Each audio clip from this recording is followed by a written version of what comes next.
Hello ভাই, পাকসুন কুশর ঘাস। এই গাছটা গরু খুব খায় ভালো। এই গাছটা খুব পুষ্টিকর ঘাস।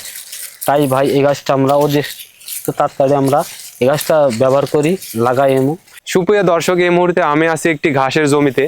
যারা বাড়িতে 2 থেকে 5টা বা এর অধিক বেশি গরু পালান, আজকে মূলত ভিডিওটা তাদের জন্য। তারা কিভাবে ঘাস লাগাবেন, কোন জাতের ঘাসটা লাগালে আপনাদের বাড়িতে অধিক পরিমাণে গরু পালন করতে পারবেন, আজকে মূলত ভিডিওটা তাদের জন্য। তো আমরা দেখতে পাচ্ছি এখানে এক ভাই ঘাসের জমিতে ঘাস কাটিং করছে। আমরা এখন তার সাথে কথা বলবো। তো চলেন ভাইটির সাথে আমরা এখন কথা বলি। আপনি যে ঘাসটা কাটিং করছেন, এই ঘাসটা কি জাতের ঘাস? ভাই গাছটার নাম হলো কুশর ঘাস, পাকসুন কুশর ঘাস। হ্যাঁ। এই গাছটা যদি মানুষ গরু ছালকে যদি খাওয়ায় হ্যাঁ। তো খুব লাভবান ঘাস ভাই। এই গাছটা পুষ্টিকর ভালো। যদি আর এটা যদি মানুষ যদি গরু পালে, তে তোমার হলো 1 লাখ 1.5 লাখ টাকা দামের যদি গরু যদি পোষে, হ্যাঁ। তে 6 কাটা থেকে 7 কাটা ঘাস লাগবে একটা গরু। আরামে 1.5 লাখ টাকা দামের গরু পুষতে পারবে।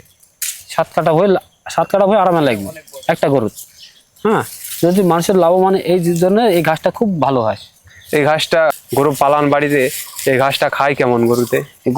গরু ছাগল খুবই খায়, মানে এটা খুব মিষ্টি ঘাস আর এটা পুষ্টিকর ঘাস। এটা খুবই লাভবান ঘাস। যদি আপনার হলো মানুষ যদি এই গাছটা দিদি অন্য হয়তো কেউ চেনে না, তবে আমি বলি যে এই গাছটা যদি মানুষ যদি নিয়ে যায় দিদি কিংবা আবাদ করে, তো এই গাছটার দিকে খুব ভালো। মাসে 4টা সেচ দিতে হবে আর সার দিতে হবে 3 বার। মাসে 3 বার সার দিলেই আপনার ঘাসটা পুরোপূর্ণভাবে হয়ে যাবে। এখানে আপনার কত শতক জমি আছে ঘাসের?